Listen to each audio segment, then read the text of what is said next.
So I'm going to give you a quick update on the mining sector. My name is Mike Visher. I'm the Division of Minerals Administrator. We do not regulate mining, but we do keep a mining registry. It keeps tabs on all the production. We keep our ears tuned to what's going on in the industry, and we provide that information to both the governor as well as the state legislature. So in summary, in 2019, Nevada ranked 5th in the gold in producing gold in the world behind China, Australia, Russia, and Canada. There were over almost 33,000 jobs provided and 2.6 billion in total paid salary. Nevada produced 10% of all the US mineral production and ranked 3rd best in the world for a jurisdiction and accounted for $12.4 billion impact to Nevada's economy, representing about 3% of GDP. Nevada is blessed with a mineral endowment. We have over 20 different minerals that are produced in Nevada at over 100 different mines. That includes aggregates, sand and gravel as well. For 2019, which is the latest full year I have information on, we produced just under 5 million ounces of gold. That's a 13% decrease over 18. The production is pretty split between private and public land. There were 31 different mining operations for gold and 18 different operators. The question is going to be what's going to happen in 2020 and 21. We're getting some conflicting information. There were some impacts from COVID, especially for some of the underground operations. But others were trying to take advantage of the higher gold prices and expect that we've probably seen the peak of gold prices for at least the immediate near term, but long range, it's probably going to be okay. These are the different operators by rank. Nevada Gold Mines is the joint venture between Barrick and Newmont. They are the big producer in the state. We also produce a lot of copper, and we produce molybdenum as well. We do have a new operation that started up in 2020. That was America's Gold and Silver in Pershing County, their Relief Canyon mine. It's got a mine life of about 6 years. They had their first gold pour last year, and they expect their full mine production to begin in Q2 of this year. Silver production, we are the silver state. We produce a lot of it. Most of it is a byproduct of the gold mining that occurs in the state. So we've got 25 different operators that contribute to Nevada's silver production. Copper production, we have one new copper mine in the state, Pumpkin Hollow. They produced copper concentrate, but had no sales in 2019. However, they did start producing and selling in 2020. This is an underground operation in the near term with a potential open pit operation a little bit later. They were impacted by the pandemic quite a bit. They had to suspend mining operations between April and August. And again, that's because it's an underground operation. Those underground operations are the most impacted when you have distancing requirements. Barite production, we're the #1 producer of barite in the US.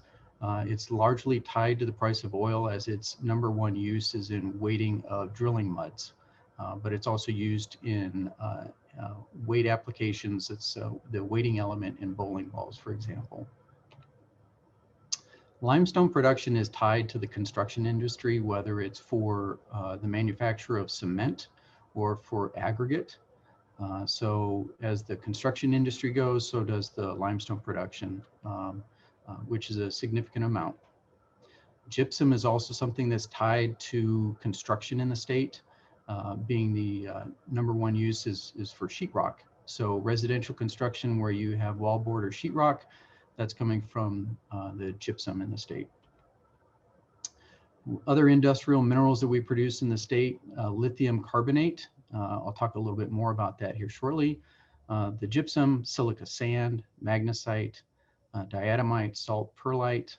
We are the only producer in the US for lithium carbonate and magnesite. And speaking of the demand for lithium, here we go. We are going to see an increased demand. and it's going to take a while for production to ramp up to meet those demands. There was a drop off a little bit in the demand due to the pandemic when some of the factories were shut down or impacted on a global sense. But just to kind of put things in perspective, the Tesla Panasonic battery factory alone needs 5 times the amount of lithium that's mined annually in Nevada. And this is going to be increasing. But lithium occurs in 2 different forms, really. Primarily, it's right now the production is lithium brine. The only mine in the U.S. is Albemarle Silver Peak Mine in Esmeralda County. It's been operating since 1966. And actually, its operation and discovery were what was exported to South America to find the large deposits of lithium brine in the Atacama and the higher Altiplano of South America. The problem with it is it takes 18 to 24 months to increase the concentration of lithium chloride to sufficiently get it concentrated to get to the point where you can process it into lithium carbonate. But it is relatively cheap, but it requires a lot of water. It also requires mining claims if you don't own the property. Albemarle has patented mining claims, but anybody that's looking for more lithium brine needs to stake a placer claim in the state. It also uses a lot of quicklime consumption. So that plays back to the production of limestone. There are some newer technologies that are looking to be tested in the state that would reduce the amount of water consumption and as well as the time it takes. And right now there's 17 different playas in the state that are being explored. Now, the other form that lithium can come in is in clay or hard rock. There's no current mine, but there are 3 projects in various stages of permitting, and I'll talk about those. The resources are typically very large. Some have been known for quite some time, but the processing is the challenge. It's much more expensive. It does yield higher recoveries versus the evaporation method. And because the lithium is fixed in the clay, it uses location of lode mining claims. There's less water consumption, but there is a high sulfuric acid consumption. And there's a lot of additional exploration projects that are occurring in the state. We're going to be hearing about this for quite some time. One of the big ones is Lithium Americas Thacker Pass project. It's got a very large reserve that's been identified. Mine life will be 46 years. It did get its record of decision issued by the BLM just last week. They have a pilot plant that has been operational in Reno. The lithium recovery is 83%, and they're actually looking at a production target of Q3 2022. This is something that's near surface, so it's very easy to get to, but it is going to require a lot of infrastructure improvements. And the good thing is as it moves forward and gets the rest of its permits, you're going to see talk about some additional industries that will be coming in for the downstream use of the lithium carbonate and lithium hydroxide that's going to be generated at this plant. The other site is Ioneer's Rhyolite Ridge project in Esmeralda County. It's got another large resource. This is not in a clay, it's actually in a hard rock. There's a lot of boron as well. So they actually have 2 different resources that can be utilized here.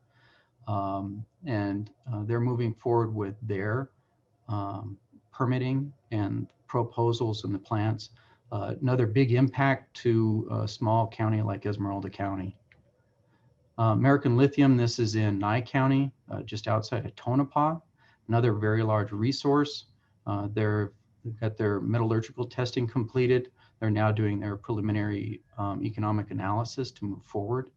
But I think as you see these move forward, you're going to see more discussion and more exploration for like-minded projects. Albemarle has indicated that they are now also looking at clay deposits rather than just lithium brine deposits.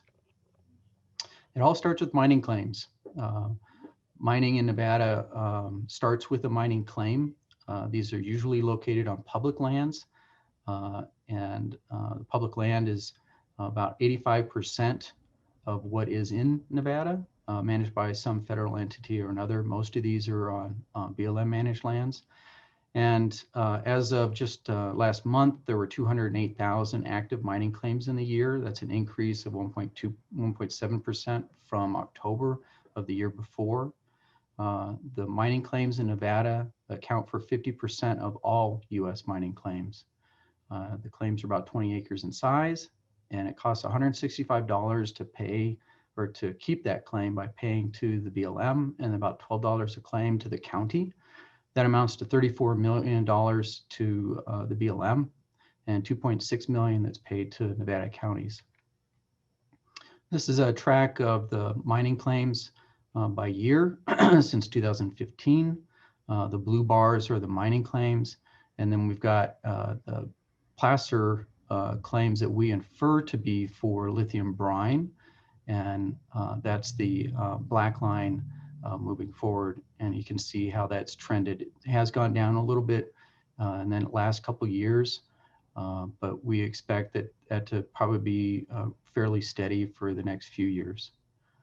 So we get calls quite a bit on what minerals are needed for renewable energy, for batteries, and where do you find them? So there's 35 different minerals that are identified in the critical minerals by the Department of Interior. These are deemed vital to the nation's security and economic prosperity.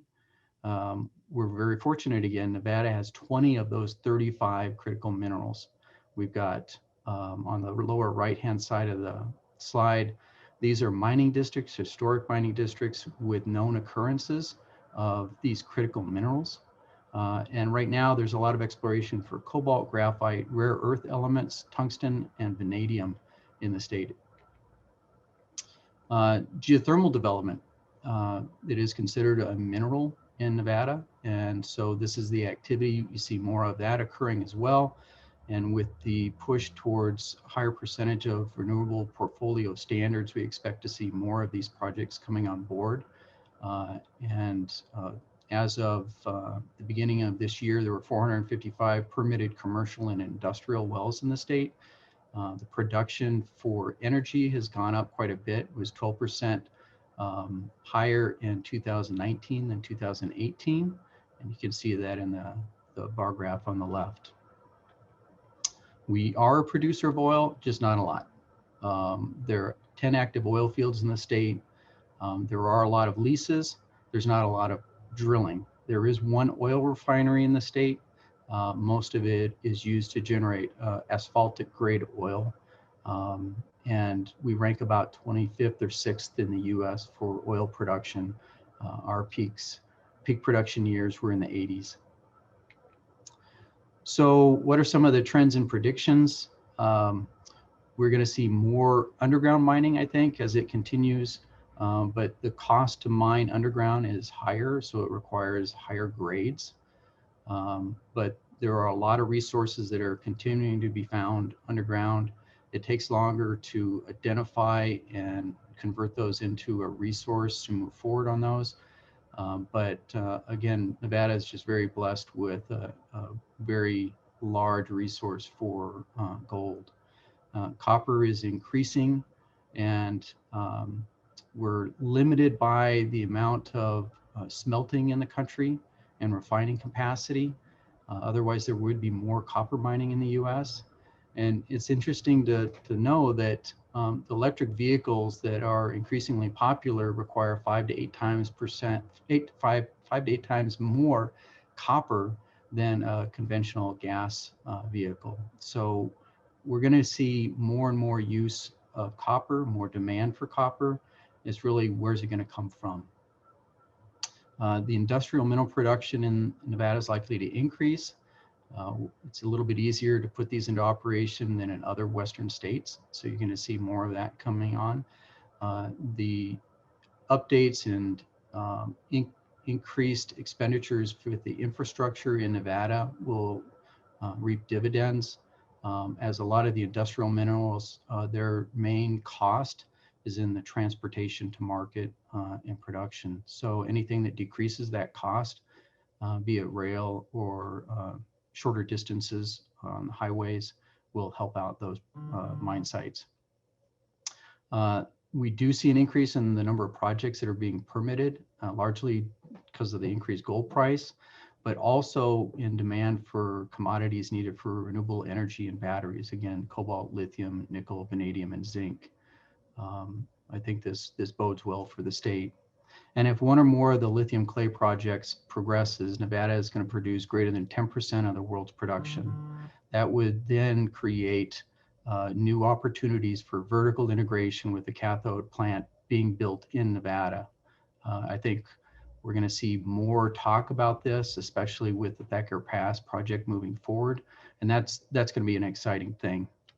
We will see increased geothermal energy production in the state. We're lucky there as well. We're very well situated for geothermal energy production in the Western US.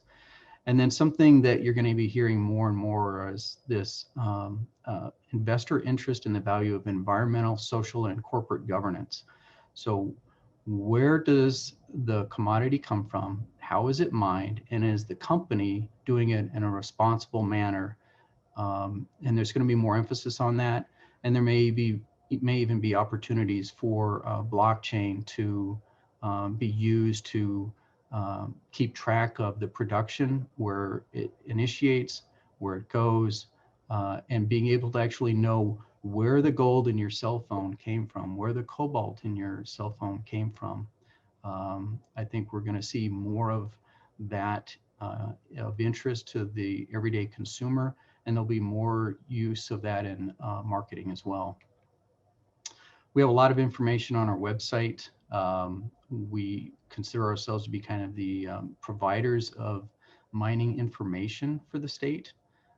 We have production stats, summaries. We'll be collecting the 2020 production stats here in the next couple months, and then about May or June, after we vet all those, we'll put out the next publication for that.